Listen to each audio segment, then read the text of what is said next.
Is something happening? You good? Okay. He did a great job, and that's usually kind of what it looks like. That's what I want you guys to do. I want you to be calm first, and then be kind, right? Resilience, there's a laws of resiliency, right? What's a resiliency? What's the wrong word? It's reciprocity. I knew it was an R word. I was close. A reciprocity where we treat others the way they're treating us. So if someone is being nice, you are nice, right? If someone is being mean, we naturally want to be mean. It's actually an instinct that we have in order for us to survive, right?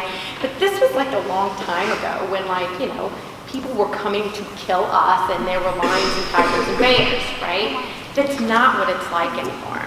So what we want to do is to be kind, because it's very hard to be mean to someone who's being nice to you.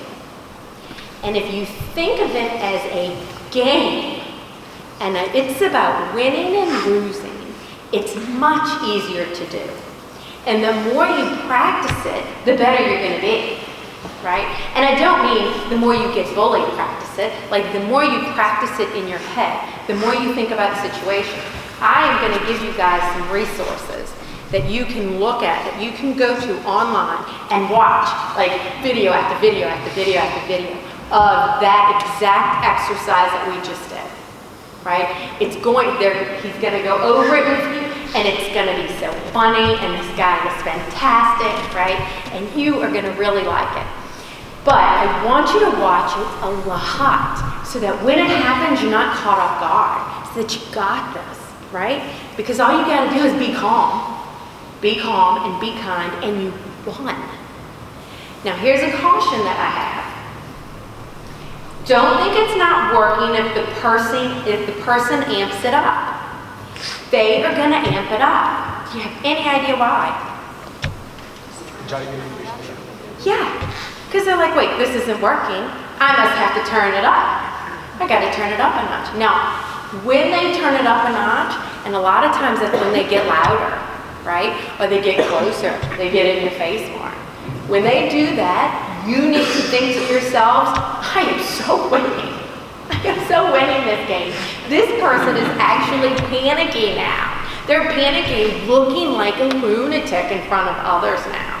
Right? Imagine what the other kids are seeing. Now that you're just being nice, and this person is flipping out on you, and you're just being calm and kind, they look like a fool. They will catch on, and they will stop. It's very hard to have a one-sided argument. I don't know if any of you have ever experienced that. If you have, you feel stupid quickly. Once you catch on that you're the only one talking, you realize that this is, you feel stupid. You feel ridiculous having a one-sided argument. Nobody's playing back. It's no fun anymore. So you stop, right? Okay.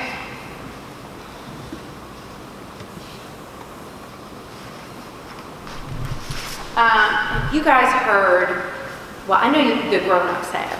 Have you kids heard sticks and stones? Sticks and stones can break my bones, but words can never hurt me. Oh, I heard that. Yes. I say that. Okay. They're trying now, they as in some psychologists, some school people that like doing bullying legally as opposed to psychologically, they believe that that's not true. They believe that that is a bunch of beans, that words can hurt and words can leave you wounded for years and years, right?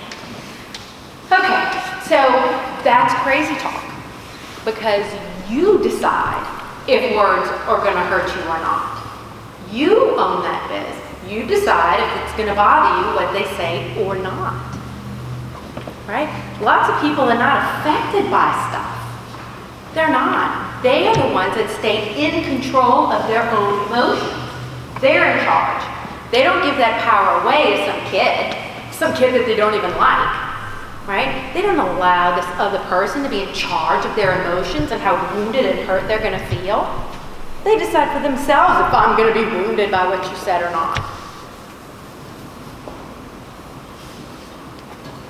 So somebody asks you, Okay, you have a choice. I'm going to beat you with this stick, or I'm going to throw these stones at you, or I'm going to cuss you out and call you every bad name I can think of. Which would you pick? Like in the moment. Yeah, the words, right? The words. Why would you pick the words? They're not going to break your bone. Right. Right. Because you can decide if the words are going to hurt. You can't really decide if someone hitting you with a stick is going to hurt or not. It's kind of guaranteed that it's going to hurt. I mean, you can try to convince yourself that it's not going to hurt, it's not going to hurt, it's not going to hurt, it's not going to hurt, go, go, go. And it's still going to hurt when they hit you with a stick, right? But you decide if them cussing you out and saying ugly things about you is going to hurt you or not, right? So, sticks and stones may break my bones, but words can never hurt me. You get to decide that. That's true. Okay? And words damaging you forever are still going to be your choice. Okay.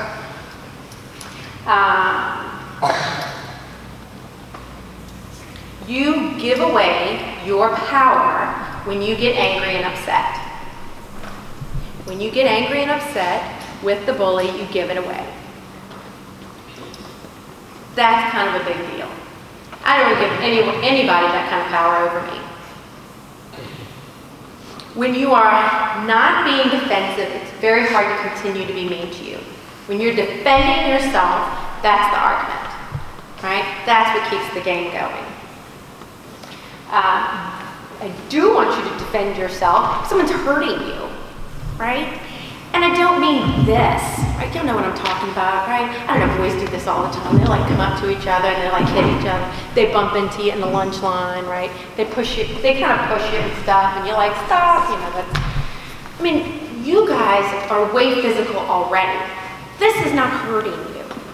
And why are we making a big deal about that? If you are not hurt, you are not hurt. We need to move on. I would turn around and ask them, are you upset with me? They're going to be like, wait, what? Well, are you upset? Are you upset with me? What's wrong? Now you've caught this person off guard because they were just doing some random ugliness. They were just doing some random meanness.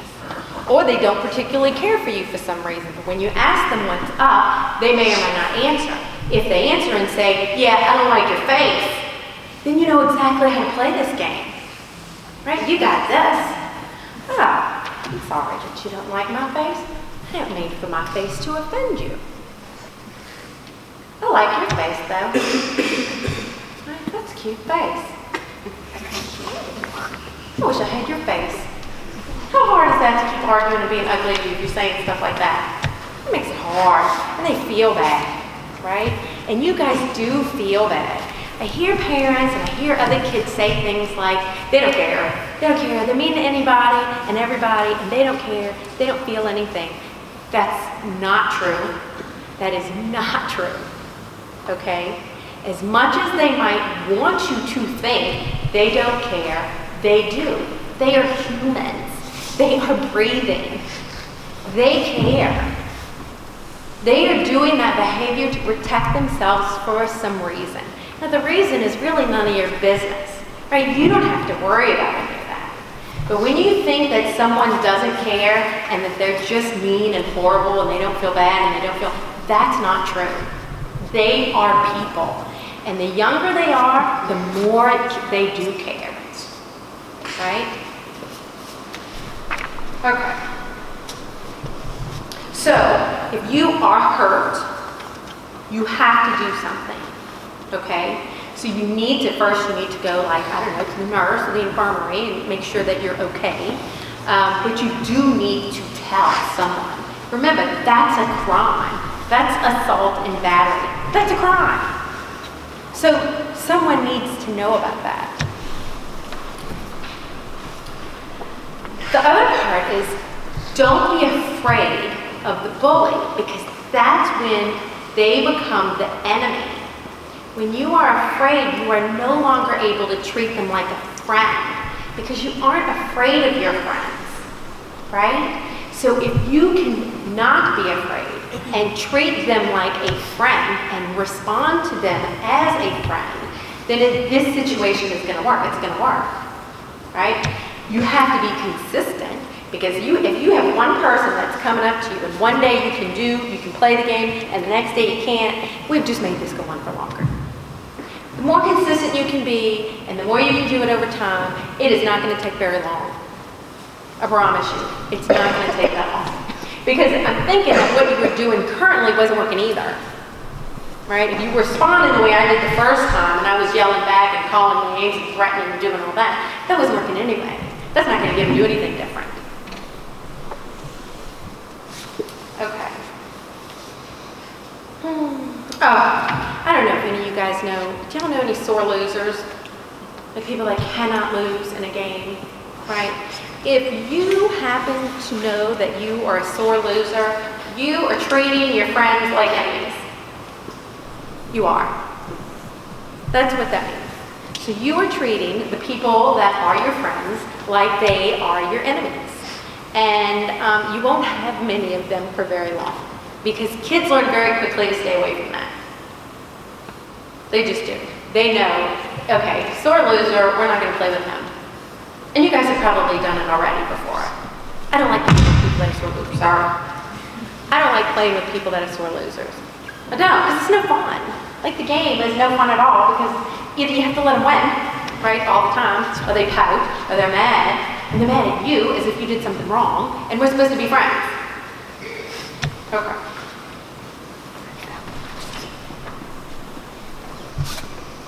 Okay. Angry people feel like victims, or they fear being a victim. Angry people feel like victims.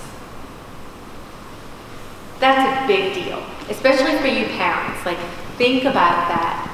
Because we all know some grown-ups that are truly angry, right? They have pretty intense anger issues. They aren't in good control of themselves. These are people that feel like victims in their lives. Okay, that's a big deal. Because remember, the victims are the ones that contemplate homicide and suicide. Right? That is way different. Different way to think of it. Okay, so Abe Lincoln said, which I think this is awesome, "Do I not destroy my enemy when I make him my friend?" That was cool. That man is very knowledgeable. Oh, and the sticks and stones to make our bones kind of thing was created like in the 1800s sometime during the Civil War. And it was, did you know that? It was slaves that said it, that they were saying it, right? And they were saying, the slaves were saying to their children, right? Sticks and stones can break your bones, but words can never hurt you. And what they were talking about was the slave owners could come and they could beat you with sticks and stones. And they're going to break your bones, but no matter what they say to you, they aren't going to break you. They're not going to break your spirit. That's not going to upset you. We are not going to do it. And they'd make them repeat it. Sticks and stones can make my bones, but words can never hurt me. Say it again. Sticks and stones may break my bones, but words can never hurt me. Say it again. So this is what they taught their children. That's where the phrase came from, which is kind of cool. I didn't know that before. I thought that was interesting. Okay, time. All right, 7:15. So, do you guys have any questions? I know this is different. Do you agree that it's different from what you've heard before? Yeah? Do you think that you could do this? Do you kids think that you can do this? If it happens to you, if somebody does that to you, can you in your head